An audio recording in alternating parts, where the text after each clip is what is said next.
puertas de las elecciones presidenciales en Chile, el país sigue experimentando una serie de cambios políticos y sociales, desde la ola de inmigración ilegal de venezolanos hasta el comienzo de redacción de una nueva constitución. El proceso constituyente en Chile se dio tras el estallido social violento en 2019, que llevó al gobierno de Sebastián Piñera a pactar un acuerdo por la paz que, según dijeron, modificaría la constitución aprobada por Augusto Pinochet en 1980. Sin embargo, el abogado boliviano y actual director del Inter-American Institute for Democracy, Carlos Sánchez Berzaín, dijo que tal plebiscito no fue aceptado por la mayoría de chilenos y que tampoco se basó en la constitución de Pinochet. Todo el mundo que quería manipular el término de la Asamblea Constituyente en Chile se puso a decir que era la constitución de Pinochet, y no era la constitución de Pinochet. Era la constitución del presidente Lagos. El presidente Lagos había reformado la constitución que estableció Pinochet, y entre otras cosas, en la constitución llevada adelante por el presidente Lagos se prohibían los referéndums y los plebiscitos para modificar la constitución, que era un recurso que sí tenía la constitución de Pinochet. Entonces, cuando se presentan los problemas en Chile y el gobierno de Piñera decide avanzar, ceder en el tema de la constituyente, primero da la señal política terrible de que a partir de protestas por el precio de un boleto de metro se puede llegar a alterar toda la institucionalidad del país, pero segundo, rápidamente modifican la constitución de Lagos y asumen la constitución de Pinochet para permitir el plebiscito, para permitir la manipulación de una votación que autorice la constituyente. Hacen esa votación y esa votación es presentada como que un resultado en el que la gran mayoría del pueblo chileno aprueba la constituyente, cosa que no es cierta, porque si se toma en los números del ausentismo y el voto real, la constituyente de Chile fue aprobada por menos del 40% de votantes. Ante esto, Piñera ha pedido que la nueva Carta Magna una al país y genere estabilidad, que contemple las libertades fundamentales del país y que no establezca imposiciones. Se repite en Chile este artificio que ha utilizado el socialismo del siglo XXI en toda la región para construir mayorías absolutas con minorías relativas. Y a partir de eso, todo lo demás, ya eligen constituyentes y ahora tiene usted una asamblea constituyente en Chile que ha empezado tocando la médula más sensible de lo que es Chile. O sea, están proponiendo una nación, un conjunto de naciones, un Estado plurinacional, destrozando la esencia de Chile, que es la nación chilena, que es tal vez una de las más sólidas y constituidas de la región. Cuando hablamos de constituyentes en el siglo XXI, estamos hablando del mecanismo preferido por el socialismo del siglo XXI o el castrochavismo para violentar el orden constitucional establecido y de esa manera lograr ventajas para que a partir de minorías relativas puedan alterar toda la estructura del Estado. Sánchez señala que esa estrategia se está repitiendo en Chile y podría desencadenar dos posibles resultados: que la constituyente fracase o que se apruebe y Chile se convierta en un Estado plurinacional. En Chile la probabilidad mayor es que la constituyente fracase, porque una vez que aprueben sus textos tienen que llevarlos a un proceso de votación popular donde necesitan realmente un respaldo popular que esa moción no tiene. Pero si sucediera lo contrario, sería el quiebre de la democracia en Chile. Bajo este sistema, dijo Sánchez, Chile podría repetir la figura y metodología de constituyentes usadas en Venezuela, Bolivia y Ecuador para quebrantar el orden institucional. La Asamblea Constituyente en el siglo XXI es el mecanismo que se ha venido utilizando por el socialismo del siglo XXI, que también se llama castrochavismo, para modificar los órdenes constitucionales de diferentes países. Los dos ejemplos más dramáticos, sin duda, son los de Venezuela y Bolivia. En Venezuela, Chávez, el año 1999, juró diciendo que juraba sobre una moribunda constitución y llevó adelante un proceso constituyente que ha llevado a Venezuela donde está. Mire, un país, el más rico de la región de América Latina, con casi 6 millones de exiliados, con una crisis humanitaria extraordinaria, porque cuando usted quiebra las normas fundamentales, lo que buscan y lo que logró Chávez y después dejó en manos de Maduro, con la amplia participación del castrismo cubano, por eso se llama castrochavismo, fue desinstitucionalizar tanto un país al punto que no hay separación e independencia de poderes, que todo el poder está concentrado en un grupo de personas y que la Constitución no representa ninguna garantía. El tema en Bolivia es patético porque a través de una serie de falsificaciones permitieron una asamblea constituyente que está expresamente prohibida por la Constitución de la República, que solo permite la reforma parcial de la Constitución y no la reforma total. Entonces llegaron a una situación incluso de uso de la fuerza, masacres, exilios, y Evo Morales impuso el año 2008-2009 su nueva constitución, que ni siquiera fue redactada por la Asamblea Constituyente, sino por un comité de un congreso en base a unos acuerdos políticos, y liquidó la República de Bolivia y creó lo que llama el Estado plurinacional para destrozar la unidad de la nación boliviana. En Chile el camino no ha sido menos tortuoso. Mientras la convención encargada de la redacción de la nueva Constitución avanza con el reglamento interno, el último sondeo de la encuestadora CADEM confirma que más del 70% desaprueba el gobierno de Piñera. También muestra que la mayoría de chilenos aún no sabe por qué candidato votar en las próximas elecciones de noviembre, representando un 28%, mientras que el 22% dijo que votaría por el candidato de izquierda Gabriel Boric y el 15% votaría por el conservador José Antonio Kast. Primero, yo creo que la desaprobación del gobierno de Piñera es algo muy claro y objetivo. En vez de defender la institucionalidad del Estado, él decidió quemar la casa para pasar el invierno, y la casa es Chile. Está quemando la institucionalidad chilena para terminar su gobierno.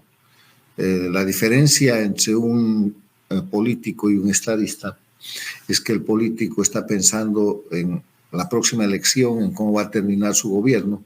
El estadista está pensando en la próxima generación. Y obviamente este no ha sido el caso del presidente Piñera en su segunda gestión, que le va a traer muchísimos problemas frente a la historia en lo personal y en lo político.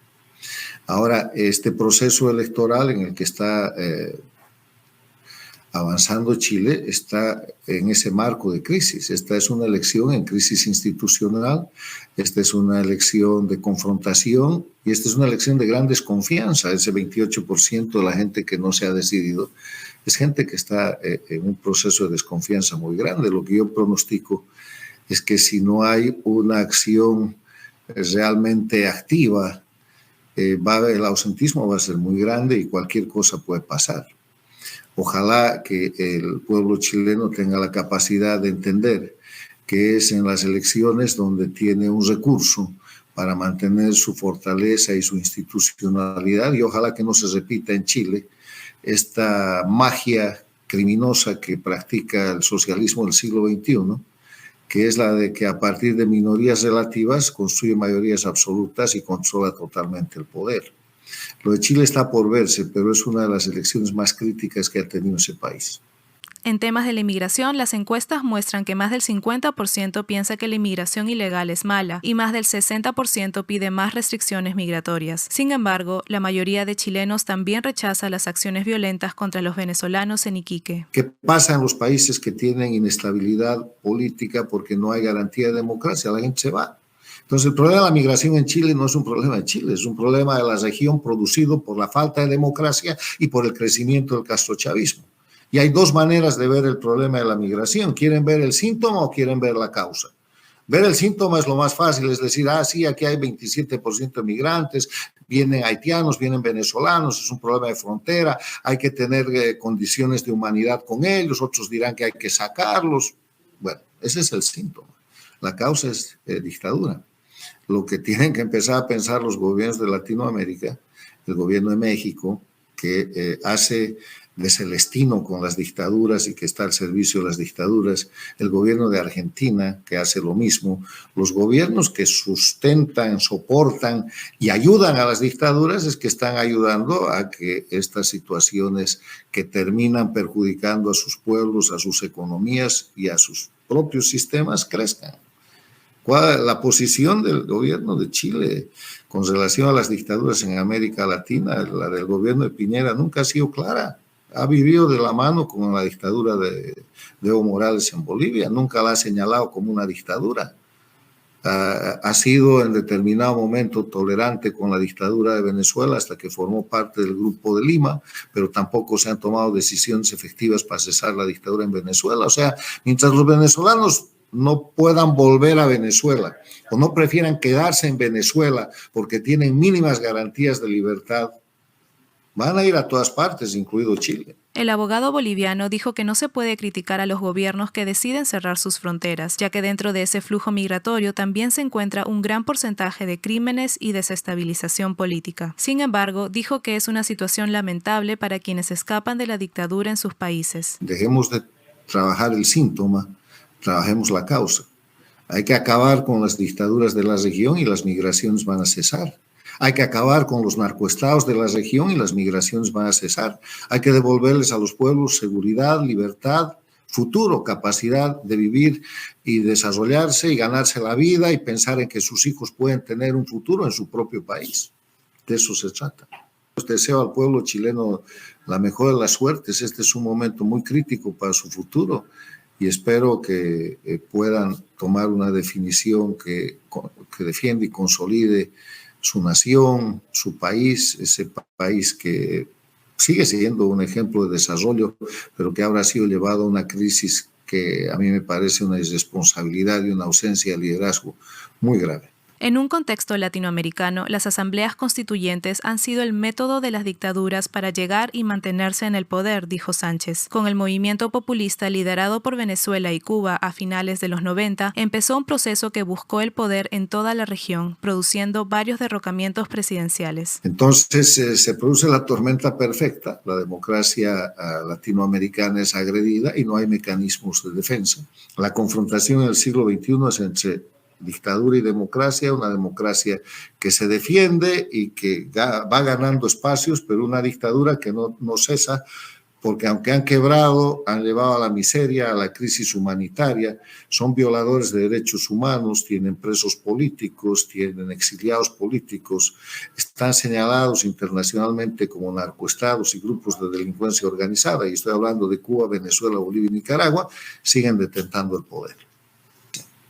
Y esos regímenes se han expandido y en vez de tener una dictadura, la de Cuba del 99, tenemos a Venezuela, tenemos a Bolivia, tenemos a Nicaragua, ha pasado por ahí el Ecuador y tenemos dos países que teniendo democracia tienen gobiernos al servicio de las dictaduras, que son Argentina con Fernández Kirchner y México con López Obrador, cuya posición de servidumbre a las dictaduras no puede ser mayor. La izquierda que irrumpe para romper la institucionalidad en la región, con una diversidad de discursos y de grupos minoritarios, multiplicando los ejes de confrontación y usando el racismo, el regionalismo, el sexismo, el indigenismo, haciendo aparecer fantasmas, buscan romper las estructuras de las naciones y crean el problema en Chile, crean el problema en el Perú, hay una conspiración permanente en Colombia, han intentado esto varias veces en el Brasil y han perdido el Uruguay, no pueden con el Paraguay, han sido derrotados en el Ecuador, pero han tenido mucho éxito en Bolivia. Entonces, presentan, aunque las derrotas que sufren son más numerosas y más importantes que las victorias que tienen, en los hechos siguen manejando esa confrontación que le digo, dos Américas, donde la confrontación no es ideológica, no es programática, es las dictaduras del castrochavismo contra la democracia. La solución, según Sánchez, es exigir el cumplimiento de las leyes para hacer prevalecer la democracia y denunciar a los regímenes. La Carta Democrática, dijo, es un gran instrumento para establecer sanciones más efectivas. La Carta Democrática Interamericana es espectacular en su normativa. El artículo primero establece, y esto es una ley internacional y nacional en cada uno de los países, que la democracia es un derecho de los pueblos de las Américas y que los gobiernos tienen la obligación de promoverla y defenderla. El artículo tercero establece los elementos esenciales de la democracia. Para que haya democracia tienen que concurrir 5 elementos: el respeto a los derechos humanos y las libertades individuales, el acceso al poder y su ejercicio con sujeción al Estado de Derecho, las elecciones libres, justas, fundadas en el sufragio universal como expresión de la soberanía popular, la libre organización política y la división e independencia de los órganos del poder público. Donde no hay uno de esos elementos esenciales, ya no hay democracia.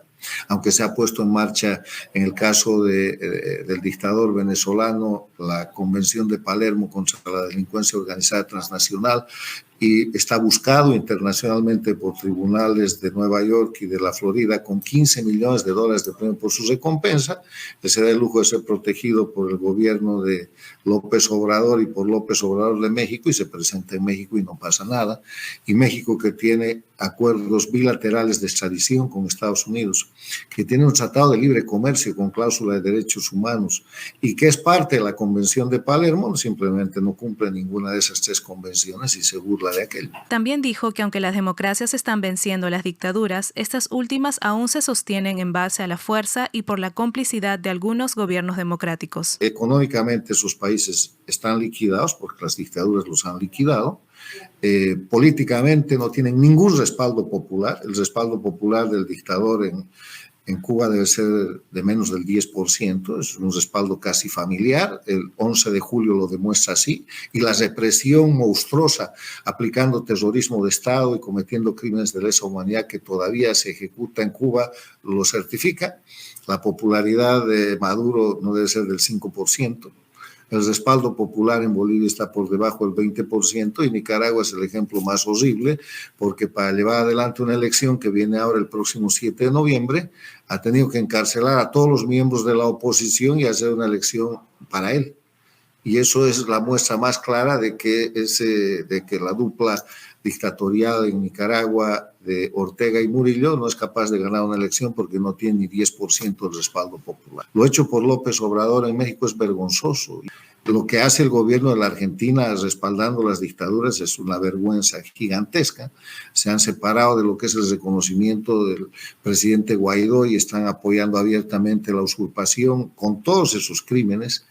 Y lo que pasa en Bolivia es también inaceptable, donde la expresidenta Yanine Áñez es presa política, con otros 43 presos políticos que hay, que son víctimas de tortura y que simplemente están presos para encubrir y dar impunidad a los actos criminales que ha cometido y comete Evo Morales y su grupo. El 11 de julio en Cuba acaba de marcar la muerte de los mitos de lo que fue en algún momento la creencia en una revolución cubana que ha terminado como un grupo de bandidos que detenta el poder y oprime a su pueblo, y además se expande por América Latina. Para el analista político, aunque las dictaduras no tienen mucho tiempo de vida restante, aún se deben poner sus acciones en evidencia y hacer que las leyes internacionales establezcan la democracia. Las dictaduras están consumidas, no tienen ninguna viabilidad, insisto, no tienen viabilidad económica, no tienen viabilidad política, no tienen viabilidad histórica.